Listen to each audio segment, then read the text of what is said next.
doen net gou 'n recap van die Joodse staat se situasie in hierdie war of choice, hulle die oorlog begin teen Iran. Nou ja, dis 28 Maart 2026. So die oorlog is op pad na sy tweede maand toe. En dit lyk glad nie goed vir die Joodse staat nie. Die inligting het uitgekom, the Israel Defense Forces Chief of Staff has warned the military is going to collapse in on itself unless the country forces more people to enlist. Ja, nou sy naam is Eyal Zamir, made the claim during a cabinet security meeting, Israel's Channel 13 reported on Thursday.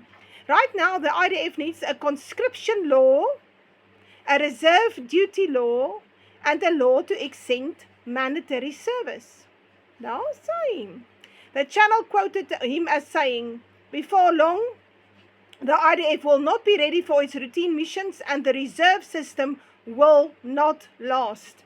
Israel has compulsory military service for the majority of citizens, but Haredi or the ultra-orthodox Jews are among those who are exempt.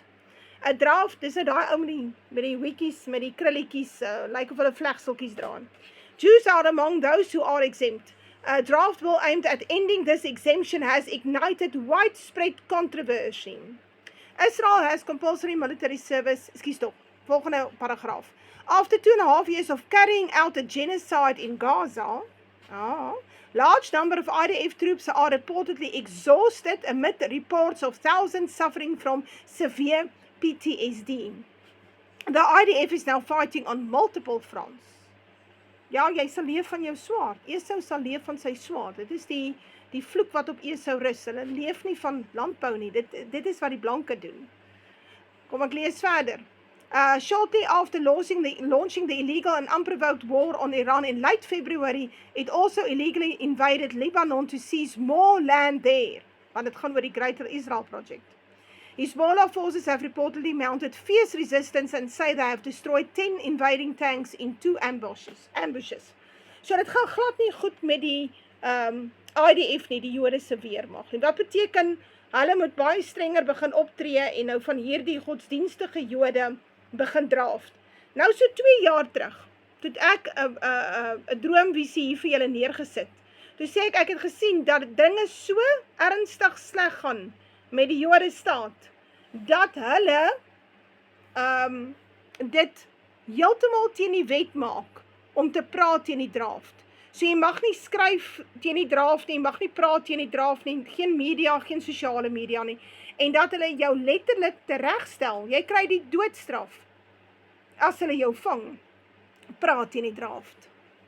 Nou ja, want hierdie IDF het gesê, die Jode weermag is op 'n punt to collapse on itself. Wat beteken hulle moet die Amerikaanse seuns en dogters kry om te kom help veg? Want ek meen, die Jode het nou begin veg in Libanon, Iran, ja wel, is interessant dat hy nie kan hou by een oorlog nie. Hoekom nou Libanon by dit?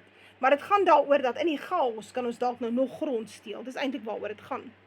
En intussen tyd sit jy jou eie mense deur die worsmasjien en jy gaan die Amerikaanse soldate by hulle hare saamsleep, want hulle moet ten minste iewers 'n paar 100,000 instoot, wat 'n totale slagting sal wees teen Iran. Ag, daar's baie analiste wat dit sê. Maar boonbehalwe dit, is daar nog 'n ander stukkie nuus oor die Jode staat, wat vir jou wys, dit gaan nie glad nie so goed nie. Hier's 'n oulike, daar's 'n video, jy kan hom gaan kyk, en is op die nuus.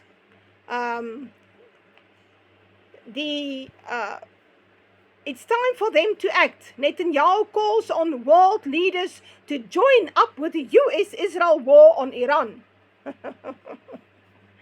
So, dit is nou, as jy die boelie op die speelgrond is, jy gaan slat daai ander oukie daar in die hoek, wat jou glad nie geplaat nie, maar jy gaan slat hom, en hy kom terug, en hy is eintlik 'n karate ou, en jy het dit nooit geweet nie, en hy slat jou bloed nie is. Nou gaan haal jy jou pelle, die ander boelies, jy gaan nou hulle haal. Nou sê hulle vir jou man, ons het gesien wat het daai ou met jou gedoen. Nou wil jy ons moet kom veg, is jy heeltemal gek. So, dis nou, ek sien nou Trompie sê dieselfde, NAVO moet nou kom help. Nee, waar's my bondgenote? Ja, dit is ouens wat niks uit die beplan nie. Die plan is om die VSA totaal te verwoes. Hoor wat ek vir julle sê, hulle gaan dit net so doen. Nou is hier nog, Haaretz, nog 'n Joodse koerant. Israel and US running low on interceptors as Iran war drains stocks. UK think tank says. Hierdie think tanks het alles te doen met MI6 en MI5. Maak nie 'n fout nie. The Royal United Services Institute for Defense and Security warns that Israel has used most of its Arrow 2 and 3 interceptors while using THAAD missiles protecting Gulf allies are heavily depleted. So, the report highlighted the stark cost imbalance between Iran's cheap attacks and the extensive interceptors defending against them. Nou ja, dit is hoe dit gaan, maar daar is nou nog 'n ene wat ek gekry het, en dit is van France 24. Question over Israel's interceptor stockpiles as Mid-East war drags on. Right, volgende een, kom ons kyk. The Jerusalem Post, Israel scales back use of top missile interceptors as Iran barrages persist, said the report. Stockpile concerns push the defense establishment to rely on less advanced systems with mixed results. Ja, so dit gaan glad nie goed nie. Hierdie oorlog wat 'n war of choice was, was eintlik nooit goed beplan nie. So hy het van die staanspoor af van 'n vrotfondasie af weggespring, en die Amerikaanse weermag het Trump gewaarsku, die CIA het hom gewaarsku, maar Trump het geluister na die Mossad en Bibi Netanyahu. En Bibi doen al hierdie oorloë, want as hy nie 'n oorlogskabinet het nie, gaan hulle hom toesluit vir bedrog, en ja, hy gaan alles verloor. So solank as wat hy die oorlogskabinet het, kan hulle hom nie veel doen nie. Maar daar's meer as net dit.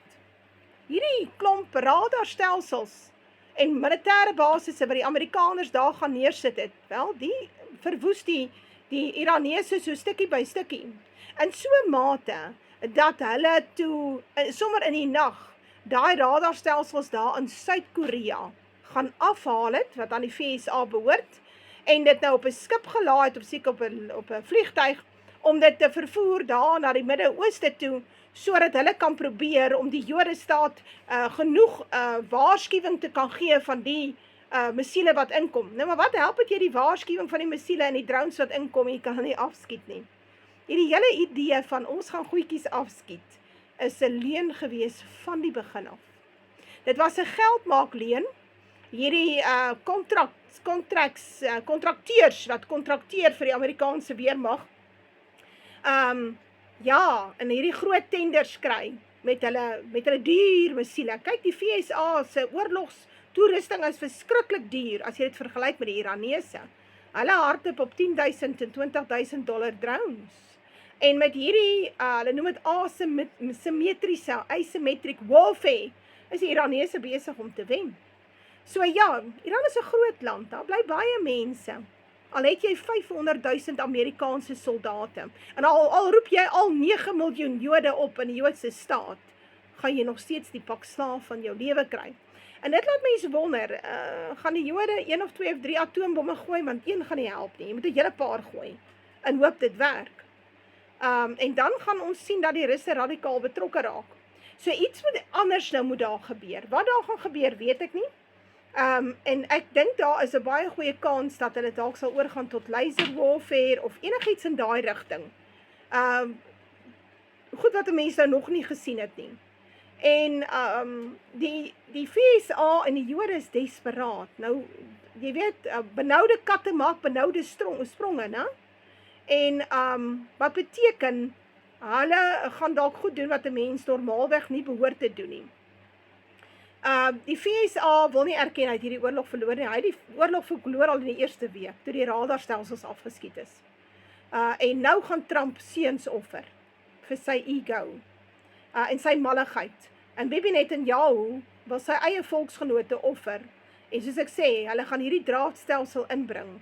Ou maat, hulle gaan vir jou, hulle gaan jou fusileer, is die mooi woord, as jy nie wil saamwerk nie. Maar dit kom ook vir almal, die hele westerse wêreld, dit kom vir almal.